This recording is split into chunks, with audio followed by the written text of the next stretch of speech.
All right, so joining us on the line, you might remember this guy, Brian Kilmeade from Fox and Friends and the Brian Kilmeade program. What's up, man? How are you doing? Casey, great to talk to you again. Thanks for having me on. You too. So here's the thing. We were sitting there at Noise, right? So Brian Kilmeade, of course, the special guest of MNC's Noise this year. Most of you know that. And when you were talking backstage, you're kind of talking about this book coming out, and we had a lot of listeners who are very interested in Andrew Jackson, The Miracle of New Orleans. And you were talking a little bit about, kind of how much of a history buff you are. What led you to want to actually write about Andrew Jackson, and why did you pick the Battle of New Orleans in particular? I mean, I got a couple of formulas that, I studied the spy ring for the Revolution because it was right by my house, and I was just so aghast that I never knew about it. It was on Long Island in New York, and I could not believe the spy ring existed, top secret till 1930. Been a few books on it, but I thought we could do it a little bit better and get some original reporting, and there's still more to be done. And we put it out, and it did well. And I just realized I can't do Washington, I can't do Jefferson, I can't do Jackson, but I could do parts of their lives that I think had impact. And I thought this made him the most famous man in America and the most respected, and then we catapult him into 2 terms in office as president. And when you're a 13-year-old orphan and you become a 2-term president in America, and with a focus on this miraculous victory, by the way, he lost a few duels. Yeah. One more than he lost, but he had a bullet in him at the time. Yeah. And he wins this victory. I thought that's a great American story that, while everyone's wrestling about statues, and some of them his, no one can deny this victory. And that's sort of the thing too, because as we keep talking about the statue thing and how they're going after Lincoln now and everybody else, it's like you're just doing everything you can to erase stuff. And I don't know many people, to be honest with you, Brian, that are even aware of the Battle of New Orleans. So what are some of the things that kind of happened with this? How did we get to a point where the battle had to take place there? What were some of the mistakes and some of the circumstances that led to the outcome of that battle?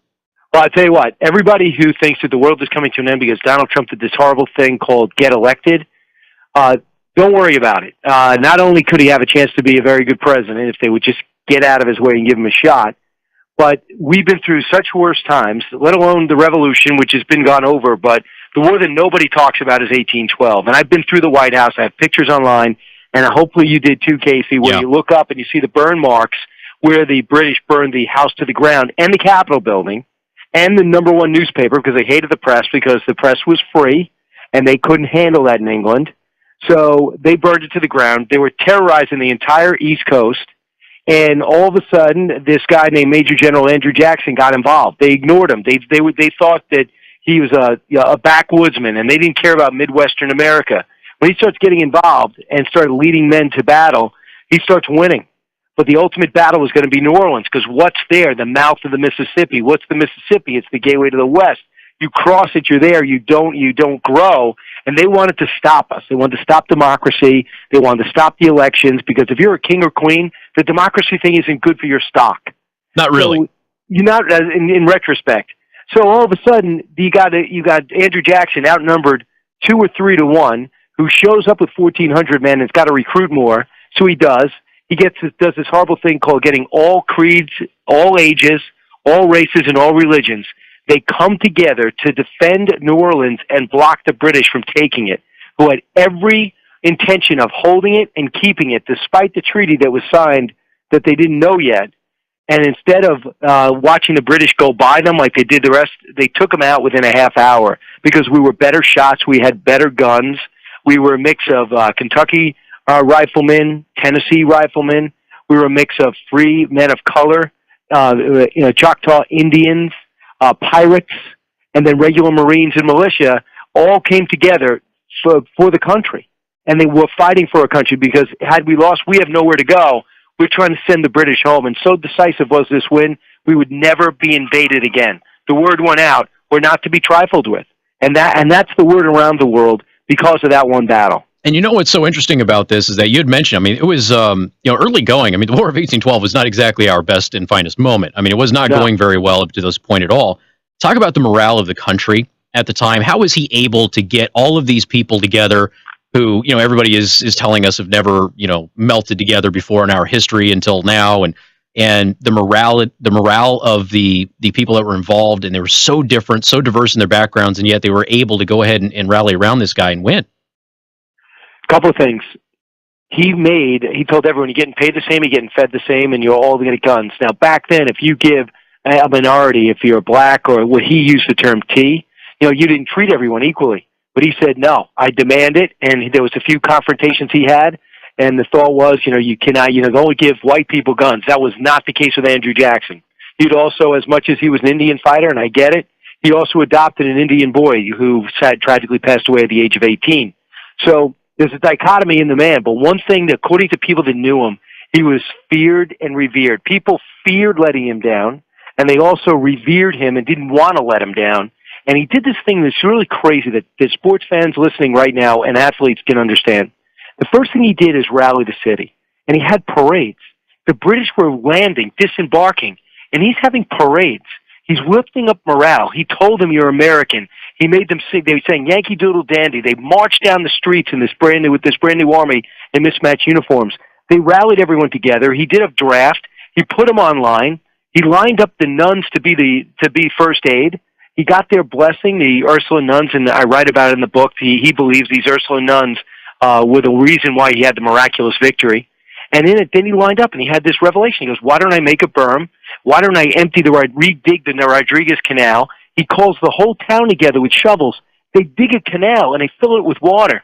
So by the time the British are disembarked, they look up and there's a wall and there's an army he can't see. But yet they still charge anyway. And after a few probes, the ultimate battle happened January 8th. And their goal was to make ladders, throw the ladder at the berm, and then the person behind you climb up it and kill the Americans. The problem is, that was a suicide mission, and the British would have none of it. They never showed up with the ladders. And we took them out, and we took out their leaders right away, and we sent them back in barrels. You know what I find so interesting about the way that you write these books, Brian, is that you don't just focus on the events and the statistics, you kind of focus on the people.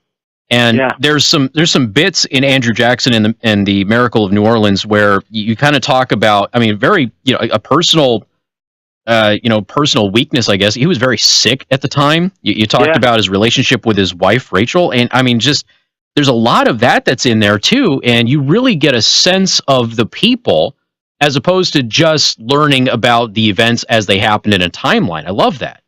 The thing is, Casey, would I find it humanizing? Well, this guy was bigger than life. Well, no, he had a wife and he hated not being around her. It almost reminds me of the Nancy Reagan, Ronald Reagan relationship. They were all that mattered to each other.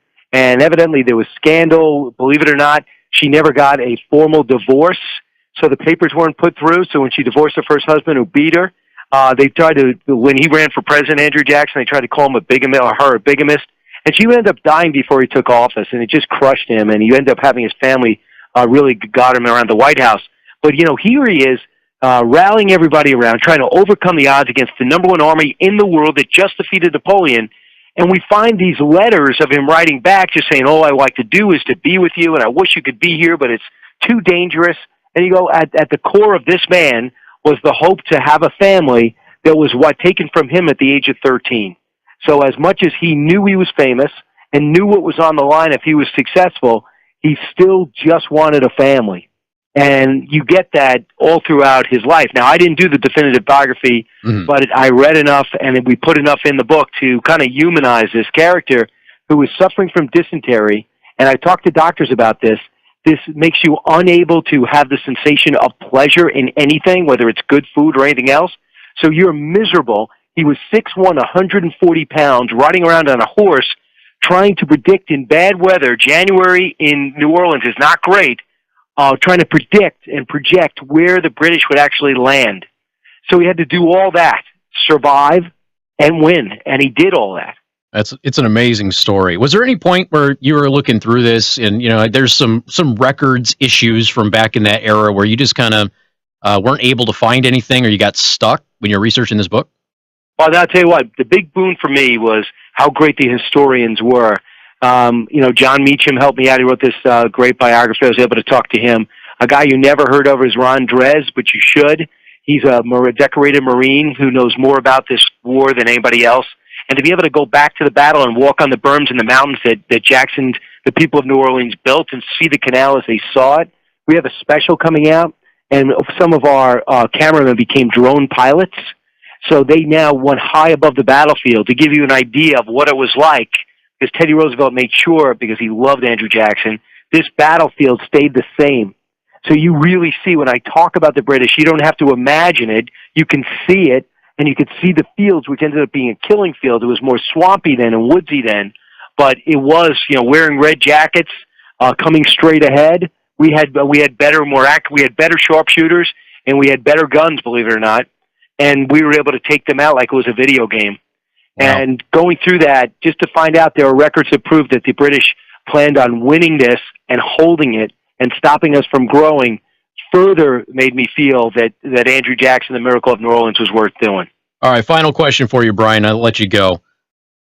What lessons can people who are in leadership roles nowadays kind of take from this book, do you think?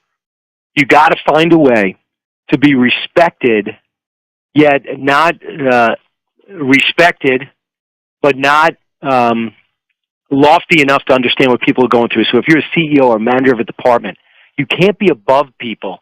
You can be ranked above people, but you cannot be too good to do any job. Time and time again, Jackson showed he'd get into the battle and he would fight hand to hand and he would shoot, and that would motivate his people. But yet they knew there's only one leader, there's only one general, and there's only one man they wanted to impress.